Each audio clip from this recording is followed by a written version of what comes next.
This will be our second example. So we're going to analyze the frame just like this first example.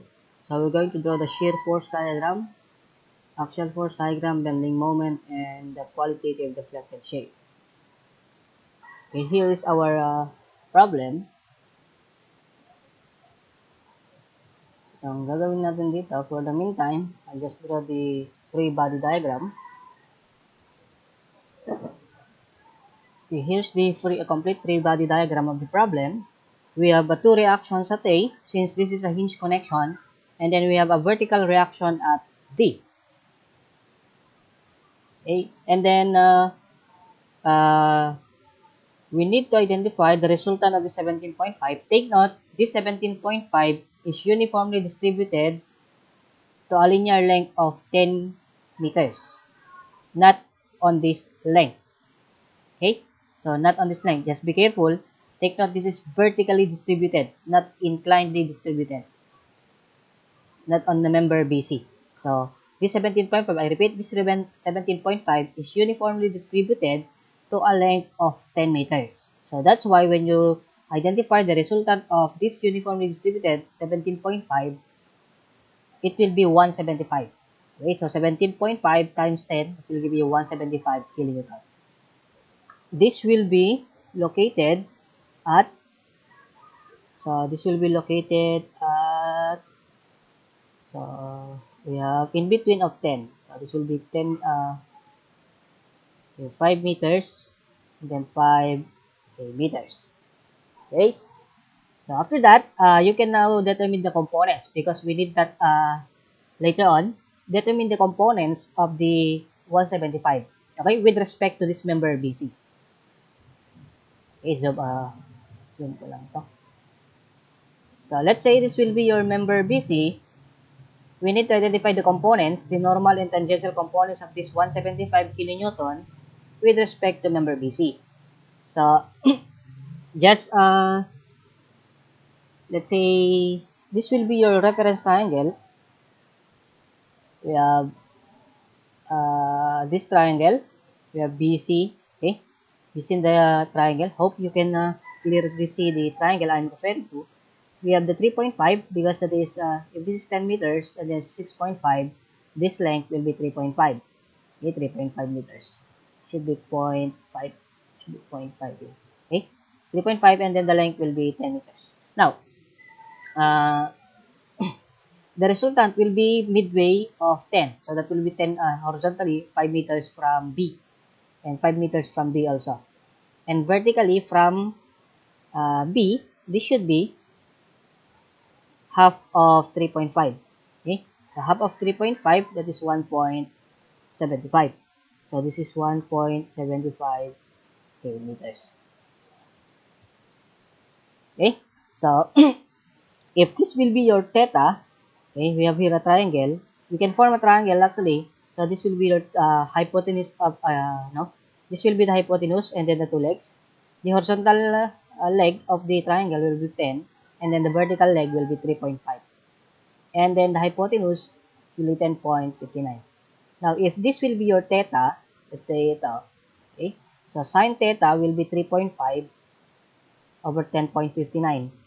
And it follows cosine theta will also be 10 over 10.59. Now, how is this important? Because we need this in determining the components of the 175. Treat 175 as your hypotenuse. So you will be seeing this triangle. So this will be 175. And these are your components. So this will be your force triangle. Okay, this will be your theta. So this is the 57. So how will you determine this one? This is actually the value of, okay, so yeah. And then this length is, okay, to determine this component, the horizontal, you need to determine, okay, this will be 175 sine of theta. So 175 times 3.5 times 10.2 will give you 57.84.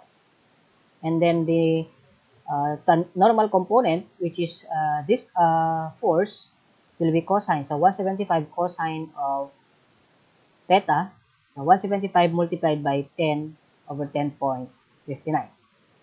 So, because we need that later. So, let's try to solve the reactions.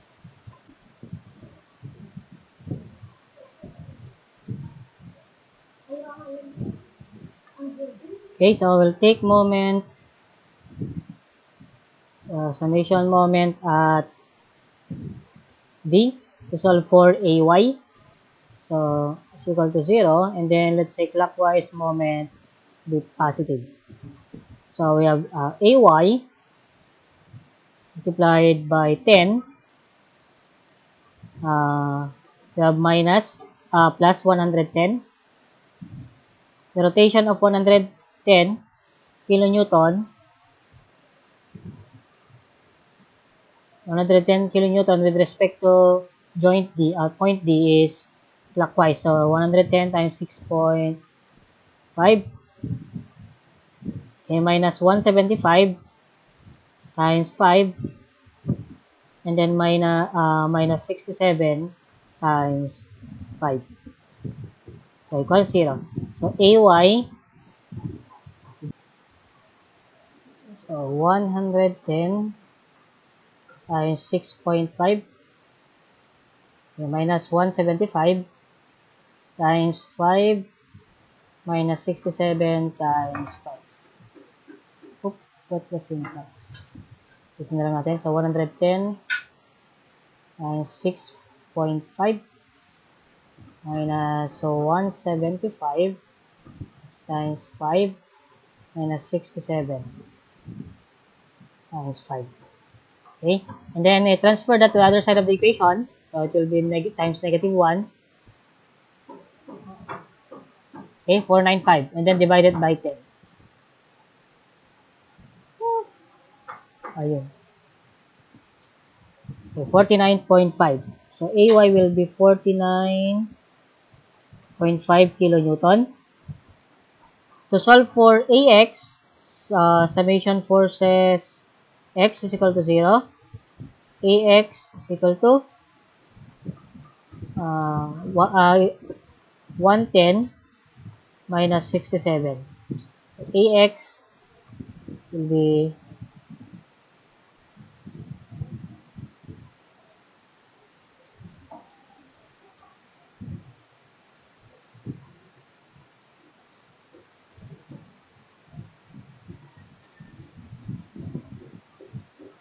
solve for AX, summation forces horizontal is equal to 0.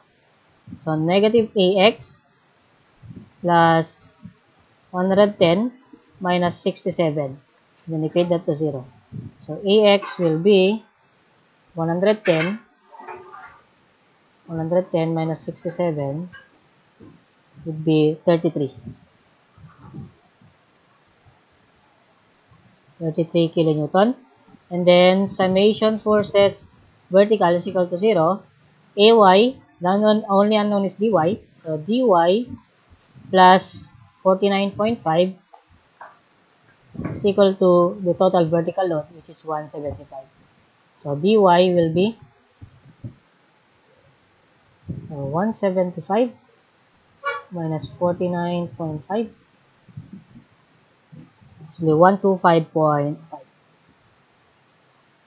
25.5 okay, kilonewton. So, these are your reactions. So, as much as possible, pabilisan lang yung pag-solve nyo ng reactions para you have more time sa pag-solve ng end moments. Okay?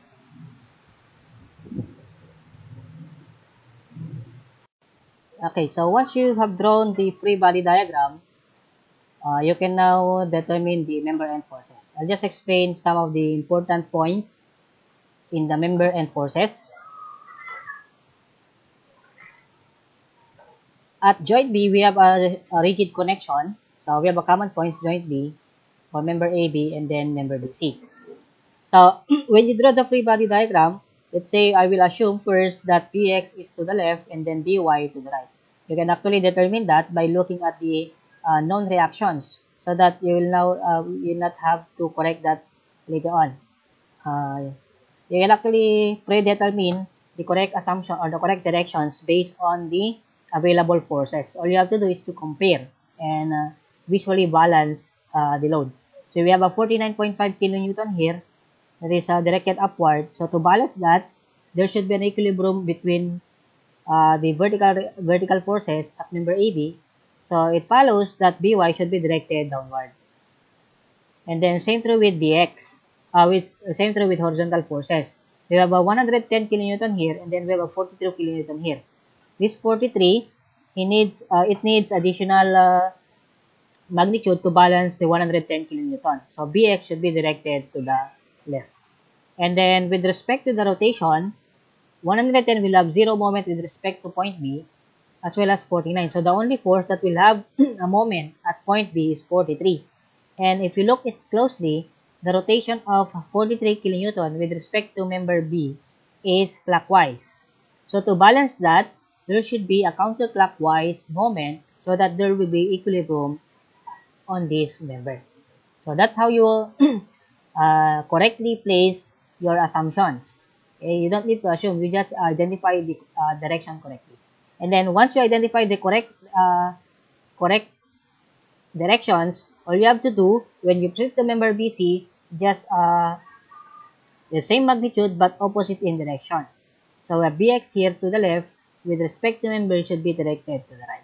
Same true with B1. Okay? Okay. Now with respect to point C, take note you have a member here to correct, since it's easier to identify the magnitude of the forces at member CD because you have less forces. So we have dy here na 125.5. So to balance that, there should be a vertical downward force na Cy. And then we have 67 kilonewton to the left. There should be a Cx here that will try to balance 67. So it should be directed to the right. Now, with respect to rotation, we have a 67 kilonewton here directed, rotated with a clockwise rotation with respect to point C. So to balance that, there should be a counterclockwise moment at C. And then, all you have to do is to transfer these loads but reverse the direction with joint C. So that when you proceed to member BC, you have already the correct orientations or correct directions of your end forces.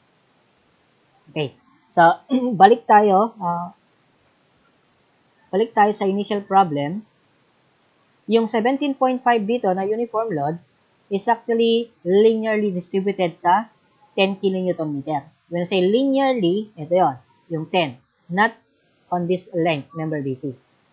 So when I say linearly, this 17.5 to get the resultant, it should be 17.5 times 10 and not 17.5 times 10.59. Please turn on. So we have 17.5 times 10, that will give you 175 kilonewton. Now, this 175 kilonewton, we can actually determine the components. So, just like, kumbaga, ginawa natin yung resultant, and then kukunin natin yung components niya. So, yung components niyan is, I think na-explain na kanina. So, we have 57.84. The components now, since vertical to, the components now will be the tangential and normal components of 175. So, ito yung normal, and ito naman yung tangential. Okay? So, okay, bakit ko sinasabi yan? Because, kakailanganin yan natin yung components. Sumasama. Oops. Kailangan natin yung components na yan. Okay? Since uniform to, dapat, when we transfer that to member BC, uniform din. Okay, uniform load. So, how we're going to do that? By using itong components. So, remember, yung normal is 165.25, yung tangential is 57.84. Okay, balik tayo dito. So, to determine the normal and tangential uniform load, that is acting on member BC, all you have to do is divide the components into the total length of the member BC to get the uniform load. So, let's say, ito, we have the normal uniform load acting on member BC. Yan. So, para makuha yung normal, all you have to do is kunin mo yung resultant, normal component. So, 165.25 from the previous calculation kanina, divided by the total length of the member, 10.59. So, yung uniform load na ngayon, that is normal, perpendicular to member BC is 15.6. How about the tangential? We have the tangential component na 57.84 kanina. You divide that by 10.59 to determine the uniform load acting on member BC that is tangential to member BC. So, 5.46. So, yun, doon mo nakuha itong mga uniform load na to. Paano mo malalaman yung direction ng mga uniform load? Okay, magbe-base ka yan dito. Okay, sa components. So, kung ito yung uniform niya, okay, pababa yan. So, ibig sabihin, yung normal niya, and then yung tangential is inclined. Okay?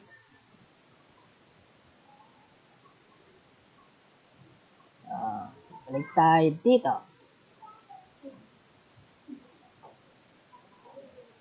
Okay, sabi ko kanina, itong BY, saka BY dito parehas lang. Yung MB saka MB dito parehas lang din. BX and BX ito are all the same.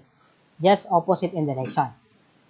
In the same manner, MC here is equal to the NC here.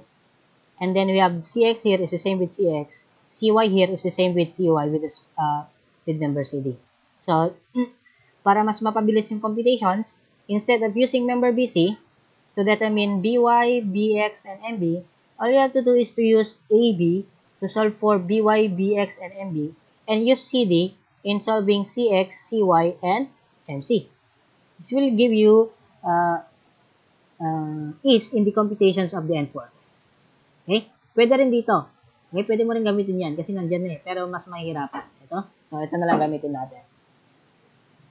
Okay. So, considering member AB,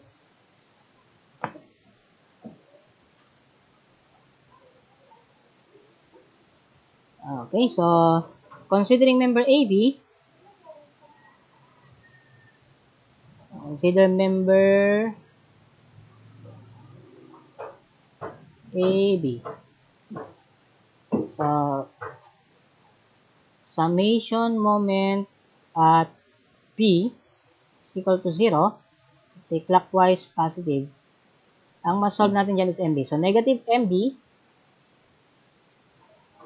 plus 43 times 65 equals 0. So, MB, yan. We have MB. Okay. Cancel natin to. 43 times 6.5.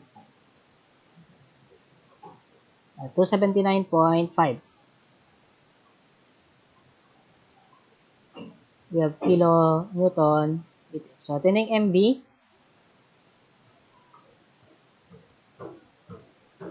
And then, to solve for BX,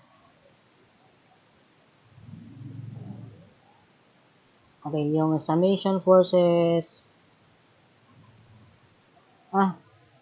summation forces Y is equal to 0.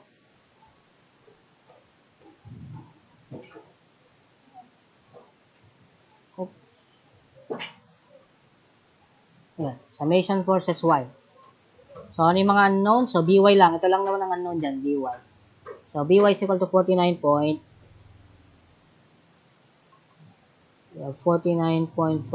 kilonewton. Okay. And then, summation forces X is equal to 0. Ganun din. Ang unknown lang dyan is BX. So, BX is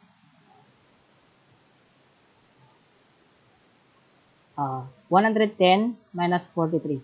So, hindi ko na ilalagay yung solution. So, 110 minus 43. 67 kilonewton. Okay, so tapos na tayo sa B. And then, consider member, ito naman, para dito. So, consider member CD. Okay, ganun din. So, started sa moment, summation moment at C is equal to 0.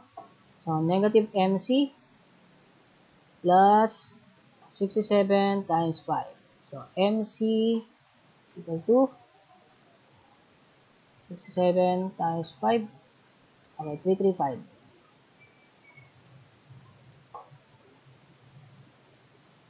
kilonewton meter.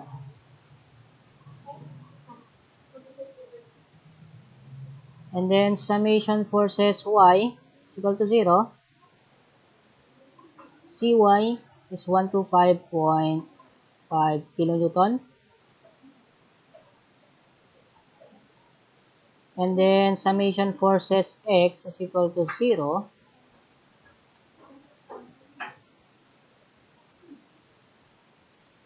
CX is equal to? Anong CX? Oops, CX. Ayun. So, CX, 67. 67 kilonewton. Yan. Oops. Ayan. So, yan na yung pag-determine ng end forces. Okay?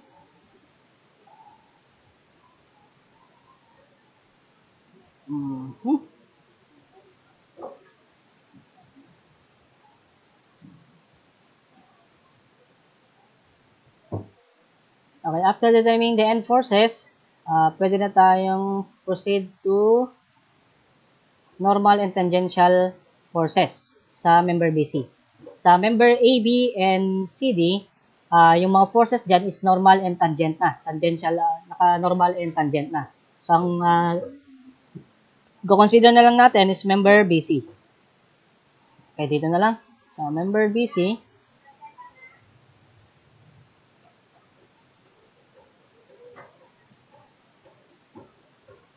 so, we have a member BC. Ito na lang. Okay, normal. And tangential. So, kung marami kang inclined members, so, marami kang gawing normal and tangential. So, ang consider lang natin is BC. Okay, member BC lang. Kailangan i-consider ko lang yung joints kasi doon lang naman yung meron. So, let's say, ito yung joint natin. And ito yung member. Cut lang dyan. Okay. So, maraming time, gawa lang ako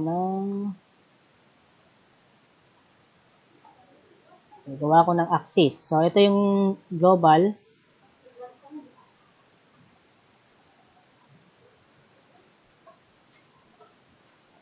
Yan.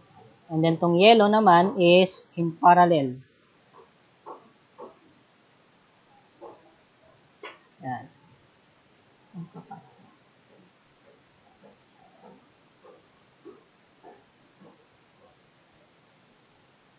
Okay.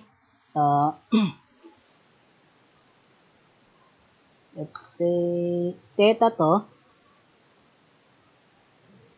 Kung theta yan, ito yung sa theta. And then, ito naman yung theta sa kabila. Ay, ito. Yes, ito. Ito yung theta sa kabila. Okay? So, yung mga forces dito, we have Bx. Sa joint B to,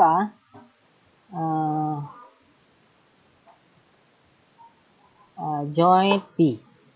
So, sa joint B, ano yung mga forces? Yung mga force dito,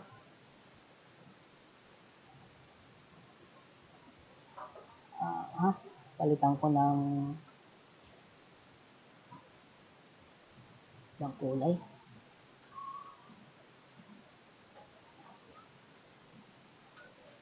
Ng kulay para astig. Okay. Yan.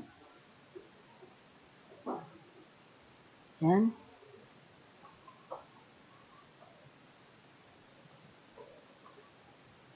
Ano yung value dito? BY, we have 49.5. And then we have BX here na 67. Okay, kilonewton. Okay, since marami yan, o dalawa sila, himay-himayin mo na lang natin, pero pag sanay ka na, kahit di mo na itong gawin ng process na to. So, sa 67 kilonewton, for 67 kilonewton, yung normal is ito. Ito yung normal component nung tangential to, sorry. Ganito naman yung normal. Kailang saan yung x, ito yung theta. Okay? So, yung normal component is opposite, that is sine. So, 67 sine of theta. So, 67, ang sine is 3.5 over 10.59. Okay, saan na naman nanggaling yun? Drawing ko lang dito. Ito yung relation natin kanina. Okay, ito yung theta. Ito yung 3.5. Ito yung 10. Ito yung 10.59. Okay, nanggaling yan dito. Baka sabihin nyo kung saan ko kinukuha. Okay, ito, nanggaling yan sa triangle natin. Okay. So, sin theta equals yan. Okay, so 67 times 3.5 and 10.59. So 22.14 kilonewton. And then we have the tangential, 67 cosine of theta. So 67, 10, 10.59. So, palitan lang natin ito. Up.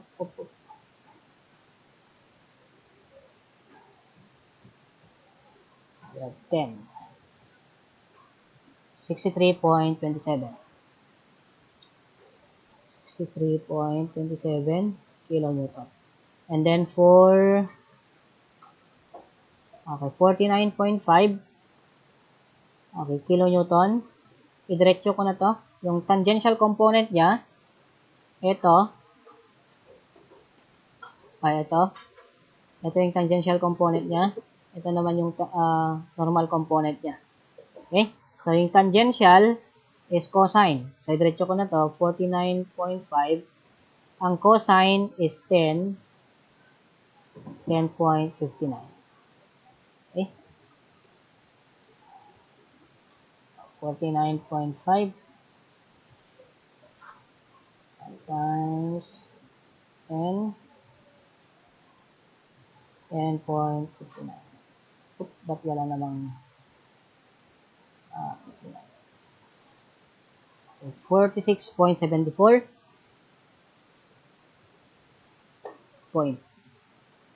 kilonewton. 46.74 kilonewton. And then, ba't tangential to?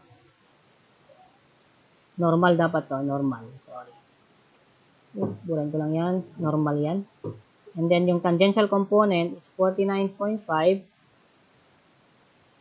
is sine. We have 3.5 over 10.59. Pangit. Ang sulat.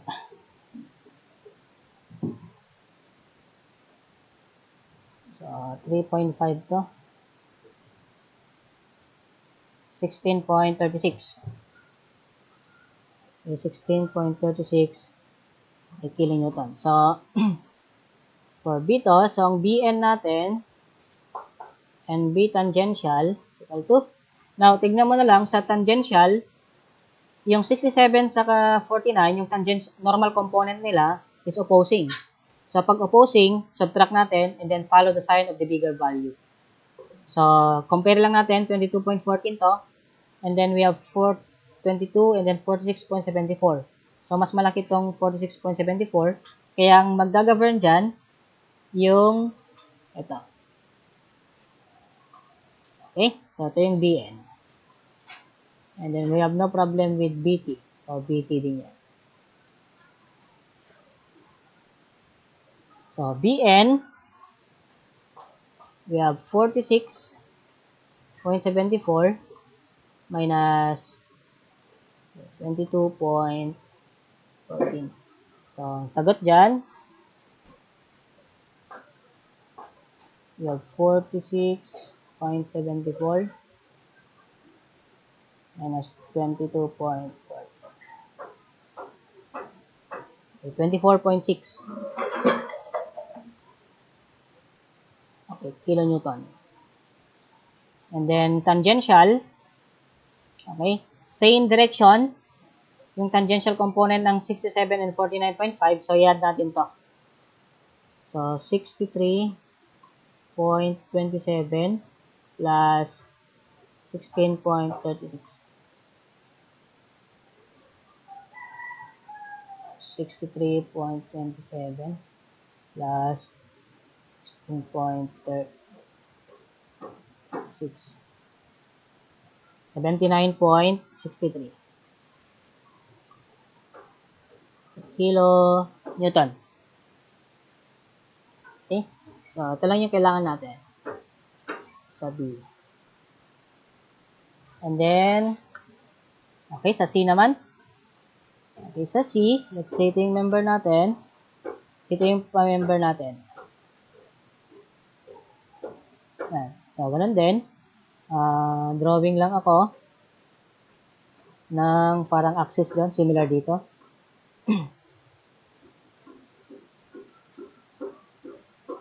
Yan.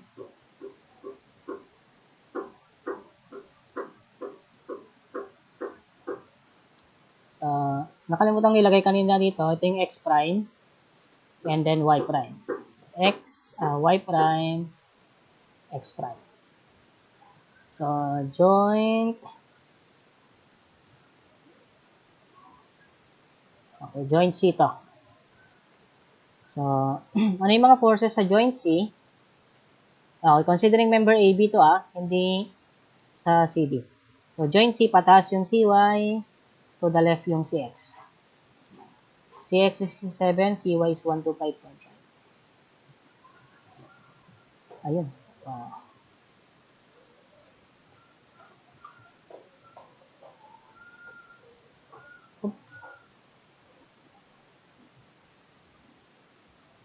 Ito is 67 kilonewton and then 125.5.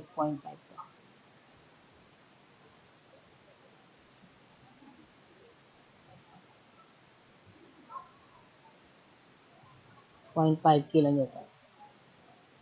Okay. So, parehas lang din to. So, theta to. Ito yung theta kanina. Theta. So, kung theta yan, andito din yung theta ng kabila. Okay. So, ito yung normal component. Ito naman yung tangential component. Yung normal component. Ito naman yung tangential component. Okay. Pwede ko na ata itong idiretso sa C to. So, diretso na lang natin, CN. Okay? So, tignan natin, 67. 67, ano yung component ng normal? Is opposite, so sine. So, sine is 3.5 over 10.59. Yung 67, ito rin, paganoon din siya. Okay, upward din with respect to y prime. So, plus. Same direction siya. So, plus 125.5 times. Okay, yung normal component is sine. Okay, ito yon. Okay. So, ito yon. Itong part na yon. Yan. Okay, so cosine. So, yung cosine is 10. 10.59. So, equals calculator. Oops. Okay, dito. So, we have 67 times times 3.5 at 10.59. Okay. Plus 125.5 times 10 at 10.59. Okay, 140.65 kilonewton.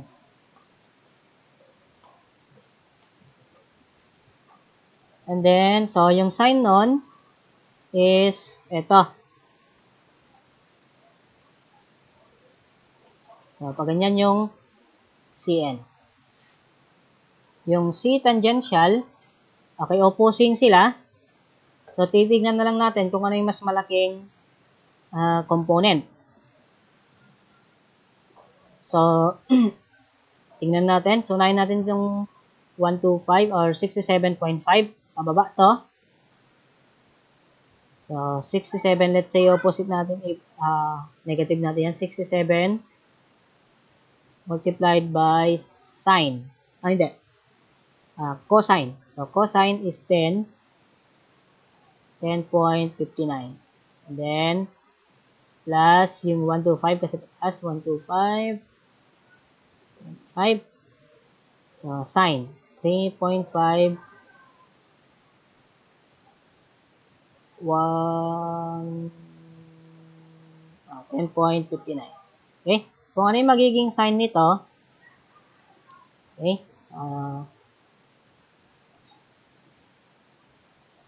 So, negative 67 times 10, 10.59 plus 125.5 times 3.5 multiplied by 10.59.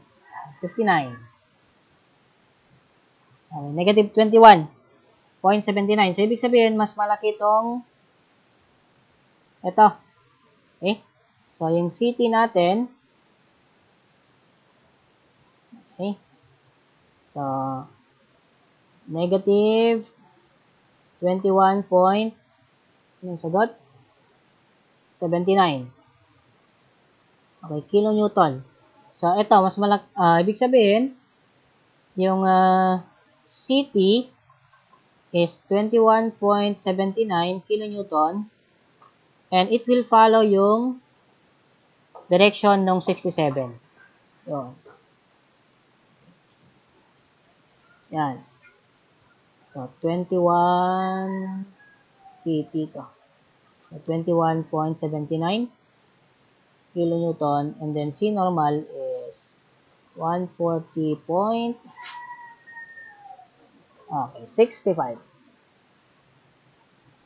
Now, so, meron ka lang mga n-forces, kompleto na yan, pwede ka na mag-drawing ng axial, shear, and bending moment diagram. Okay, so let's try to draw the shear, the axial, shear, and bending moment diagrams. So, this is for member AB. So, let's say ito yung horizontal line natin. So, let's start with axial. So, Q. So, ang unit natin dito is kilonewton. So, we have a compressive force here. So, we have 49.5. And then, wala tayong ibang axial force dito. So, constant. So, hanggang sa end ng D. So, constant hanggang dito. Yan. So, we have, and then we have opposing na 49.5 dito. So, ibabalance siya. Ito ilalagay nyo ito sa 0. Okay? Yan. So, ito yung axial natin. So, next, yung shear. Okay? Yung shear, yung V, kilonewton din to. So, start tayo sa 43. 43. Okay, 43 kilonewton. And then, from 43, constant, walang load. So, dito. Okay. And then, take note, merong 110 dito, saka 67 dito. Kunin mo yung parang resultant nito. So, 110, 67. 110 minus 67. 110 minus 67. So, 43. So, 43 yung nandito. Okay? 43 na to the right. Ibabalance siya. So, from 43, ibababa niya dito or ibabalance siya to 0.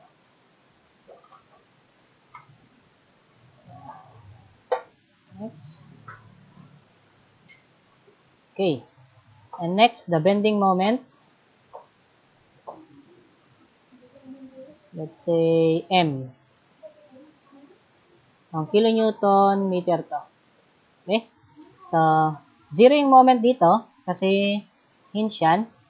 And then 0 plus, okay, positive yung area dito So, plus yung area ng shear diagram.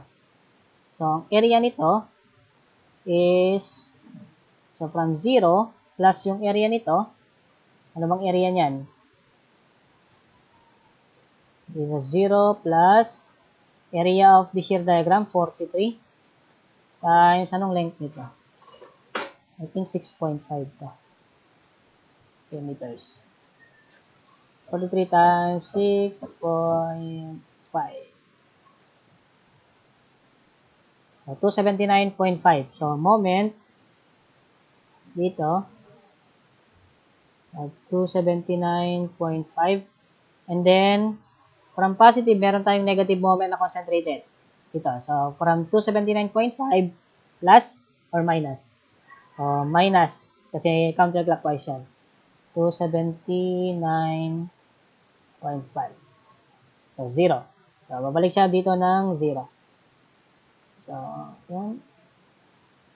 Okay, first degree to. So, ay 0 degree. So, yung yung bending moment diagram natin will be 1 degree higher. So, will be connected by a line. Yan. Okay. So, that is for member AB. Okay, dito tayo sa member BC. Naka-incline siya. Okay, member BC. So, again, unahin natin yung axial. Oops, straight sana. Go. So, we have Q. Okay, yung unit nito is kilonewton.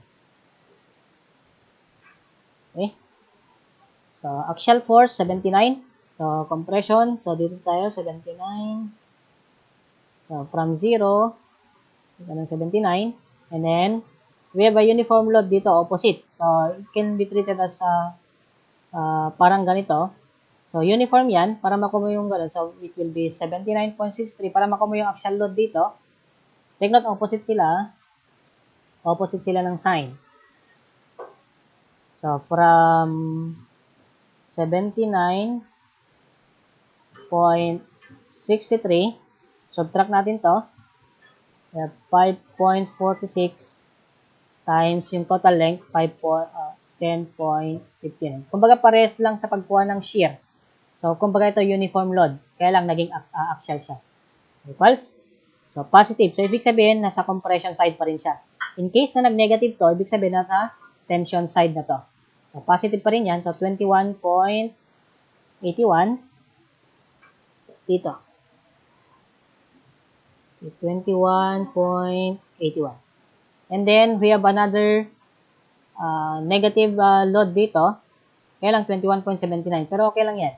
Okay? Konting discrepancy lang. So, minus 21. Yung sagot natin kanina. So, 21.81 minus 21.79. May discrepancy lang. Pero okay lang ito. Lelabor na ito. 0.02.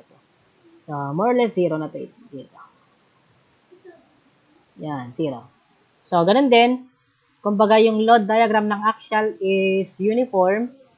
Pagdating sa axial diagram, 1 degree higher din. So, line din to.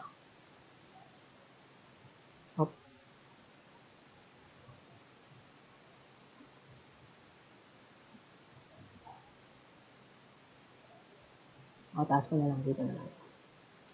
So, 79.63.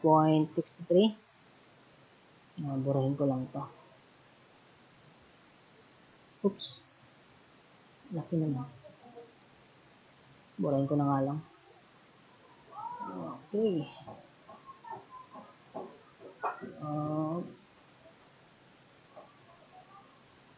Ayun. Okay na yan. So, ito yung axial natin. Next. Yung shear.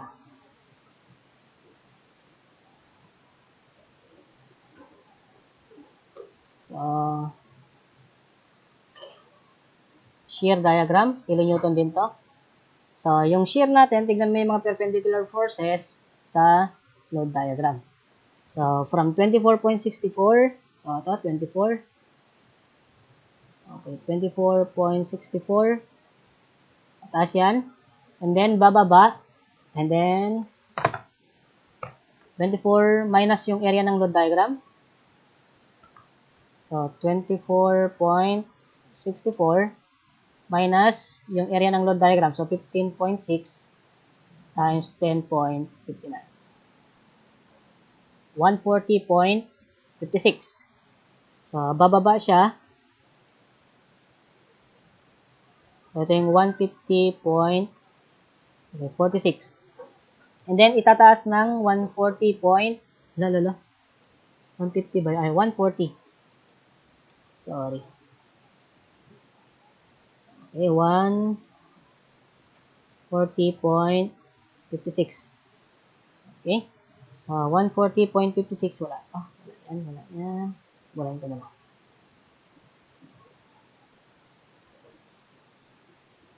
Okay. And then, itataas ng 140.65. So, from negative 140, i-add natin to, itong uniform load, ay, concentrated load na yan, plus 140.65. So, normally, dapat 0 yan. Kaya lang may discrepancy ulit. 0.06. Pero okay lang yan, tolerable. Yan. Okay. So, ito, kunin lang natin para mas mabilis yung gano'n natin mamaya. Kunin lang natin itong length na yan. So, para makuha mo, mag-ratio and proportion ka. Mag-ratio and proportion ka lang. So, paano kunin yung, ganito ang ratio proportion yan. So, itong length na to, 24.6. And then, 24.6 plus 140. Okay, multiply mo lang yung total length. So, 10.59. So, 1.58 to. So, 1.58 meters. Kung 1.58 yan, 10.59 minus 1.58, ito 9.01. Okay? So, yun. So, pwede ka nang moment diagram. Malapit ka. Okay, malapit. Masyadong malapit. Layo natin ng konti. So, dito na lang.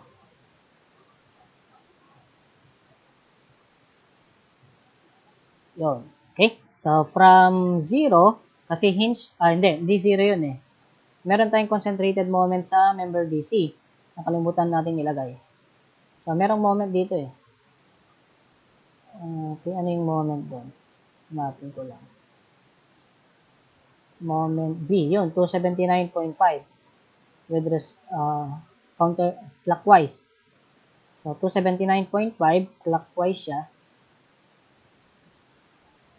Okay, 279.5.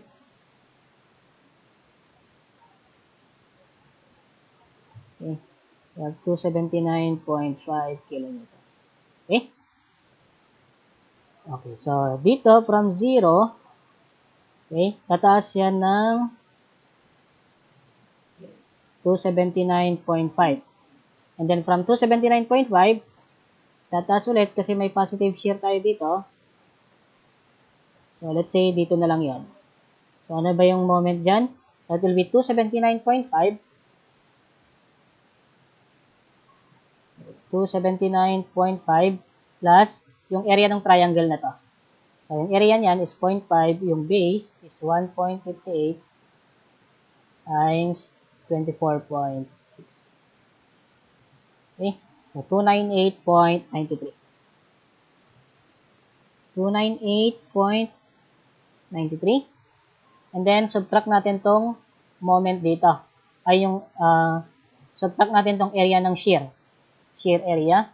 So, we have minus, okay, 298.93 minus yung area ng shear, which is a 1/2 base, 9.01 times 140.56. Okay. We have negative 334.29. So, negative 334.29. And then, merong ulit concentrated moment na 33, okay ba 33 lang yun? 335 ata to. 335 yan. Okay. So, may konting difference. So, kasi clockwise to, so plus, ipa-plus natin. So, from 334.29, so negative 334.29 plus yung area. Plus yung concentrated moment na 335. Okay, plus 335. May konting difference, pero okay na yan, tolerable. Okay? So, more or less 0. Siguro sa rounding lang. Rounding natin ang pinagkukuha kanina. Pero okay na yan. Huwag lang sobrang laki naman. Okay? So, i-connect natin. So, vertical to kasi merong concentrated. And then, curve. Oops, curve. Yan. And then, yun, ganda. And then, merong concentrated dito. So, merong vertical dito. Yan. Yan ang moment diagram. M ng member base. Kilonewton meter. And then, sa CD naman, okay? So, CD, we have Q.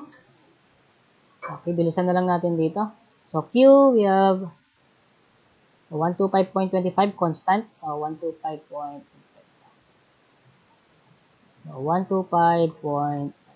And then shear. Pangit naman yun. Oops. Yan.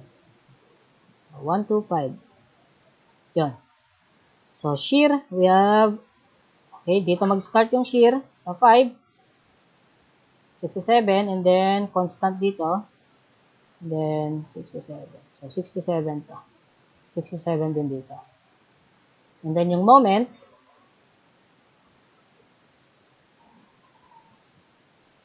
okay, 0 yung moment dito. So, since walang load dito, dito mag-start. So, from 0 plus yung area nito. So, 335 dito. Ba't 33 ulit yun? 33. Aburin ko nga ito. 335 to eh. Okay, kilonewton meter. So, from, yung area nito is 67 times 5. That is 335. Yan. So, from 335, ibababa kasi meron tayong negative clockwise, counterclockwise moment dito. Yan. So, ito na yung moment diagram ng V, kilonewton to. And then M, kilonewton. Yan. So, yan na yung axial shear and bending moment ng member C. So, kompleto na. So, isa na lang yung QDS. Okay? QDS, kunin ko lang to.